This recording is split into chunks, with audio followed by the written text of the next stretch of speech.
Olá, aqui é a Helga, trazendo a terceira parte da entrevista que o cardeal Burke deu à revista católica, ao meio de comunicação católico, The Wanderer.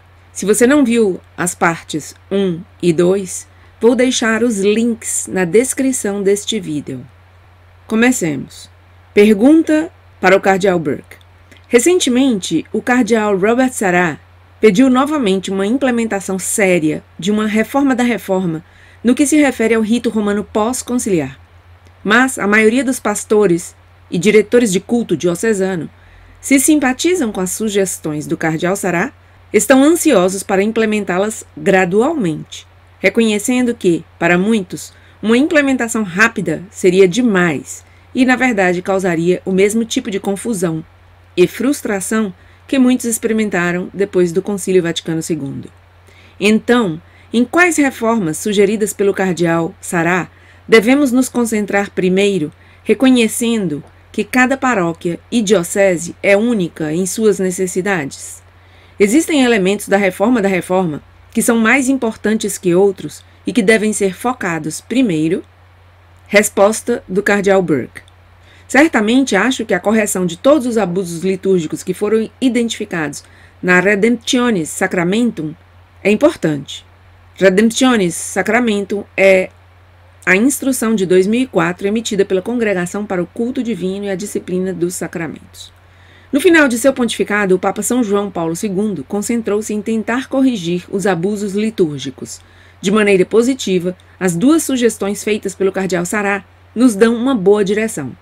Primeiro, ele incentivou a oferta da missa com todo o mundo olhando para o Senhor, ad orientem. Isso ajudará muito a restaurar o senso de adoração e a mostrar que a missa não é algum tipo de evento social entre o padre e os paroquianos ou dos paroquianos entre si. Pelo contrário, é uma ação de toda a comunidade com o sacerdote à frente, agindo na pessoa de Cristo, in persona Christi, de adorar o Pai em espírito e verdade.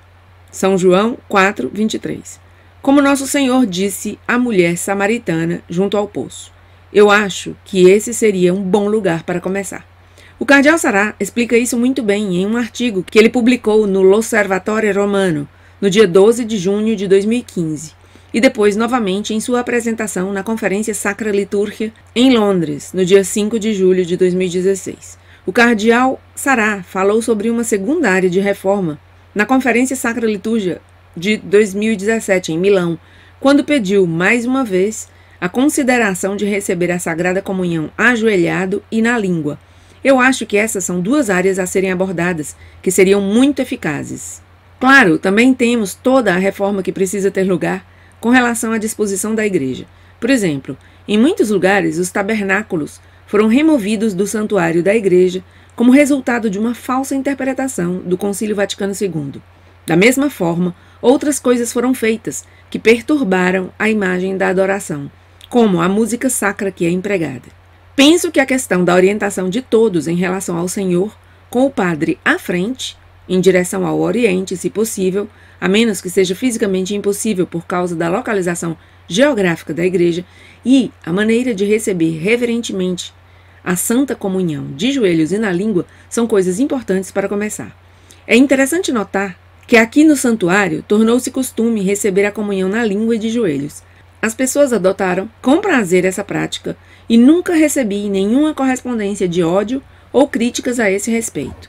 Além disso, como o cardeal Sarah solicitou, implementamos a prática litúrgica da observância da missa ad orientem no advento passado e as pessoas comentaram sobre a maior beleza que isso trouxe à celebração da Santa Missa.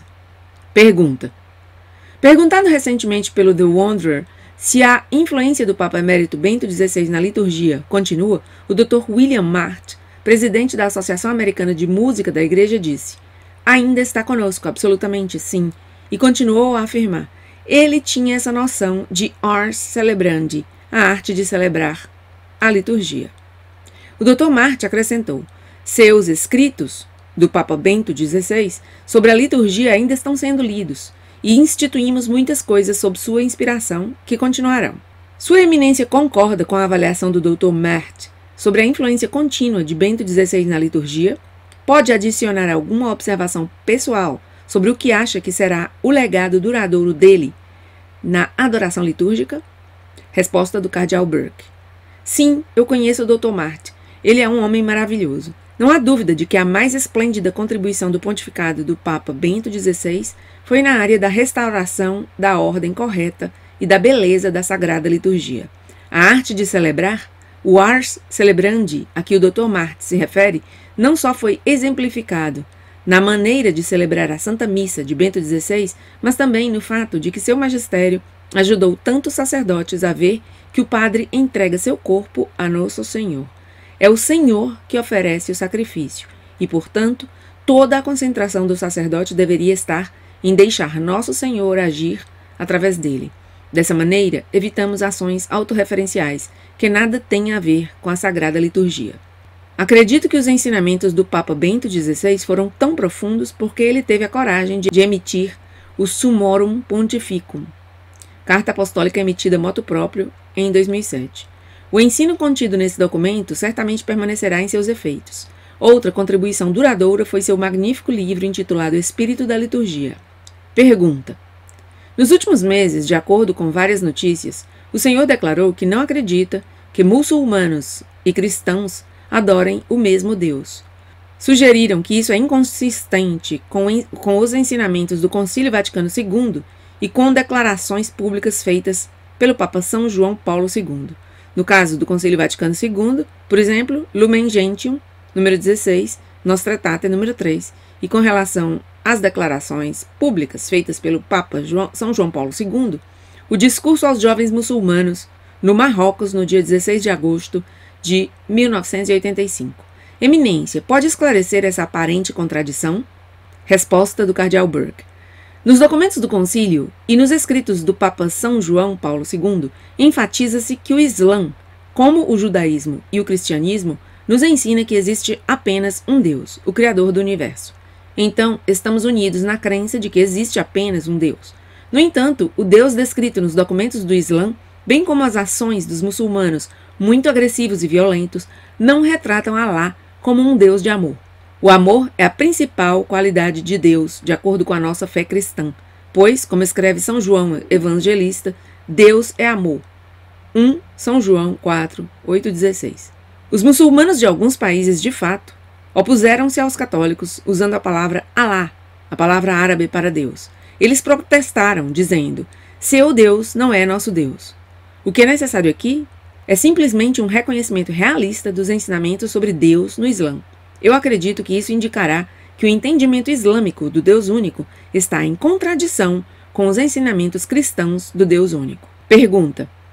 Parece que os apostolados pró-vida e pró-família estão sendo vistos de maneira mais favorável pela maioria da população, como resultado de avanços científicos que provam conclusivamente quando a vida começa, divulgação da prática abominável de vender partes de bebês, de fetos abortados e muitos outros fatores.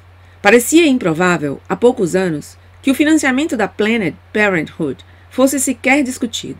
À luz da nossa nova administração e da mudança de opinião dos cidadãos de nosso país, como o senhor avalia o progresso dos movimentos pró-vida e pró-família nos Estados Unidos? Resposta do cardeal Burke. Sinto fortemente que fizeram-se progressos reais. Por exemplo, a Marcha pela Vida anual e todos os esforços por parte de pessoas e grupos que promoveram o respeito à vida humana por práticas tais como o fornecimento de ultrassom gratuito para mulheres que estão esperando um bebê, testemunhos em clínicas de aborto, a oração do terço, a ajuda às jovens, aconselhando-as e prestando assistência às mulheres que estão tendo uma gravidez difícil, tudo isso está produzindo bons efeitos. Ao mesmo tempo, o horrível mal de destruir uma vida humana inocente e indefesa está se tornando ainda mais claro para as pessoas. Agora temos um presidente que, ao que tudo indica, com base em ações concretas que ele tomou, é pró-vida. Eu pessoalmente não estudei isso, mas disse que no passado nem sempre foi assim. O passado não faz diferença, o que importa é que agora ele parece entender. Acredito que o importante agora é que fortaleçamos ainda mais nossos movimentos pró-vida e pró-família e aproveitemos o momento que foi gerado. A pior coisa que poderia acontecer seria descansar sobre os louros. Poderíamos então perder todo esse progresso que foi alcançado. É uma batalha constante. Satanás odeia a vida humana. Ele foi um assassino desde o princípio. São João 8:44. Sabemos que o maligno está constantemente empenhado em promover a falta de respeito da vida humana. Então, realmente precisamos perseverar e estar vigilantes em nossa promoção contínua de uma cultura da vida. Pergunta: sua contínua perseverança e fidelidade à mensagem do Evangelho, apesar das muitas mudanças e dos maus tratos que sofreu nos últimos anos, foram uma inspiração para inúmeros católicos fiéis. É realmente incrível como o Senhor é capaz de manter sua rigorosa programação de viagens e palestras, o que deve ser fisicamente muito desgastante. Qual é a lição mais importante que o Senhor aprendeu durante esse período? Resposta do Cardeal Burke: creio que a lição mais importante que aprendi é que devo me abandonar totalmente para defender Cristo e sua Igreja por amor verdadeiro a Ele e a seu corpo místico. Sempre podemos ter certeza de que Deus nos ajudará com a graça de que precisamos, mesmo em questões de força física e de poder suportar situações muito difíceis. Tenho cada vez mais descoberto isso, porque há momentos em que as coisas que disseram de mim são muito dolorosas. Só as demandas físicas, das viagens extensas e da preparação, da melhor maneira possível, das apresentações dos ensinamentos da Igreja, tornaram essa percepção cada vez mais evidente para mim. Às vezes, o que me parecia impossível, eu conseguia, se continuasse sereno ao realizar esse trabalho da melhor maneira possível. Sei que a força vem de Nosso Senhor, porque não a tenho em mim. Desde a minha infância, tenho sido bastante sensível a ser criticado por outras pessoas. Não é algo de que eu goste. Mas descobri que as críticas recentes, um tanto duras, não me impedem de fazer o que Nosso Senhor pede de mim e que estou muito em paz. Pergunta: um projeto ambicioso e louvável, que eu sei que lhe é muito querido e que está em seu coração, é o esforço que o Senhor iniciou em 2016 através da formação de um Memorare Army of Prayer, um exército de oração memorare, para arrecadar fundos para a construção do Centro de Apostolado Mariano Catequista e Casa de Retiros Padre John A. Hardin, no Santuário de Nossa Senhora de Guadalupe, em La Crosse, Wisconsin. Que progresso foi feito até agora? E ainda há cronogramas definitivos? O que os leitores do The Wanderer podem fazer para ajudar? Resposta do Cardeal Burke: com o objetivo de rezar o Memorare 500.000 vezes, rezou-se um total de 337.023 até o momento. Do ponto de vista financeiro, arrecadamos mais de 11 milhões de dólares, em direção à meta de 13 milhões de dólares. Esperávamos que pudéssemos ultrapassar a meta de 13 milhões de dólares, a fim de construir mais do Centro de Apostolado Mariano Catequista e Casa de Retiros Padre John A. Hardin. Além disso, para garantir a situação financeira do santuário, 7 milhões de dólares dos fundos arrecadados vão imediatamente para o Endowment Trust, a fim de elevar suas participações para 10 milhões de dólares.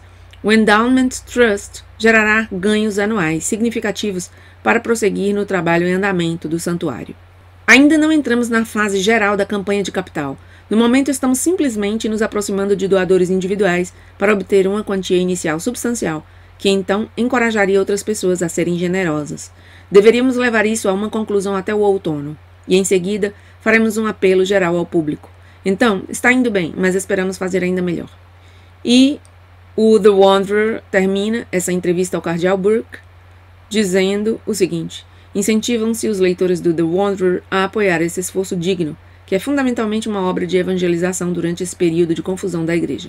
Para mais informações sobre a campanha de capital, consulte o seguinte site: www.answeringmaryscall.org. Nada mais pelo momento, obrigada por estar aí e até meu próximo vídeo.